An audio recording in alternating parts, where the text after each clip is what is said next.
Olá, bem-vindos! Hoje a gente vai mergulhar numa experiência que, olha, é quase universal. Aquele ponto em que a nossa ambição, a nossa garra, acaba virando um fardo pesado demais.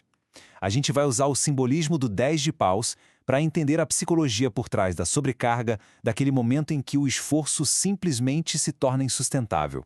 Então, vamos lá, vamos entender isso juntos.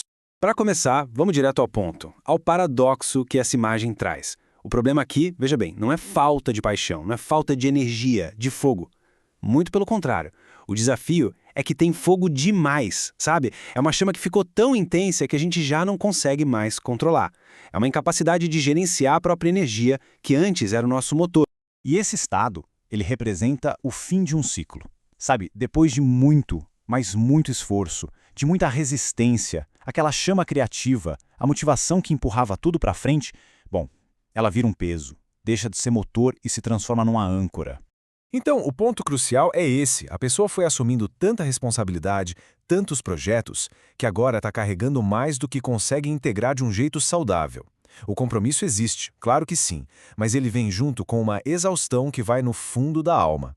É aquele momento de clareza em que uma vozinha interior começa a sussurrar, ou quem sabe até a gritar, que olha, não dá mais para continuar desse jeito. Tá, mas como é que essa sobrecarga aparece no dia a dia? Vamos dar uma olhada em alguns sinais bem claros que transformam essa ideia abstrata em algo muito real, muito fácil de reconhecer na nossa própria vida. O interessante aqui é ver como esses sintomas se conectam, um levando ao outro.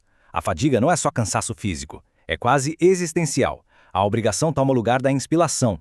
A dificuldade de delegar mostra uma centralização que esgota. E o resultado disso tudo? O prazer que existia no começo some. O que sobra é só ação mecânica, sem alegria nenhuma. E aqui a gente chega numa percepção que é fundamental e até um pouco assustadora. Continuar nesse caminho, ignorando todos os sinais, tem um custo. E é um custo altíssimo para a saúde mental, emocional e até física. É como se o chão fosse se desfazendo sob os nossos pés. Agora, quando essa sobrecarga não é resolvida, a coisa pode ficar ainda mais sombria. Vamos analisar o estágio em que o senso de dever se torna algo tóxico, autodestrutivo. Essa frase, ela é a crença central que alimenta esse estado de martírio. É uma armadilha psicológica muito poderosa. A ideia de que somos absolutamente indispensáveis, de que o mundo que a gente carrega nos ombros vai simplesmente desabar sem o nosso esforço constante. E essa comparação aqui deixa a diferença bem clara. Responsabilidade saudável é sobre cumprir acordos, muitas vezes dividindo o trabalho. É um esforço compartilhado. Já o martírio é sobre carregar tudo nas costas sozinho. É se recusar a pedir ajuda e, pior, construir a própria identidade em cima desse sacrifício, desse excesso de trabalho.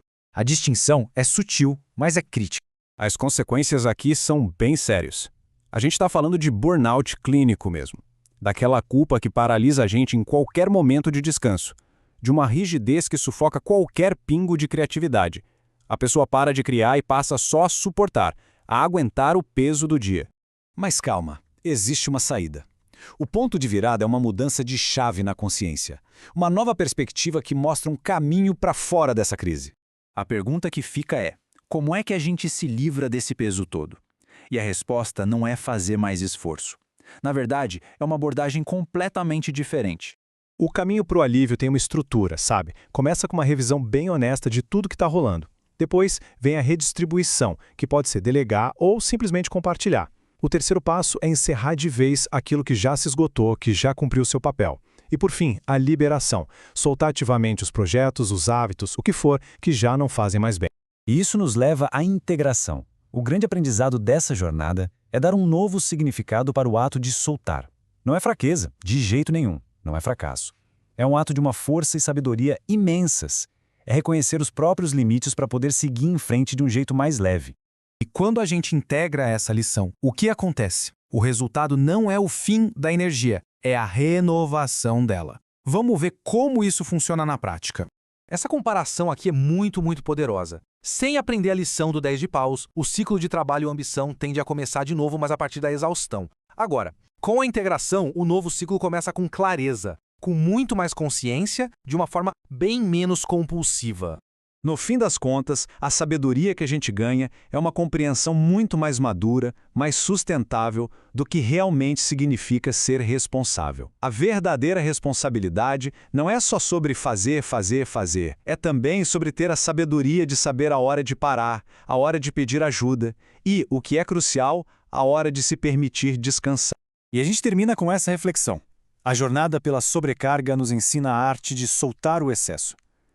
O objetivo não é apagar o nosso fogo interior, mas permitir que ele queime de um jeito saudável, para que ele volte a ser fonte de vida, de criação, e não só mais um peso para ser carregado dia após dia.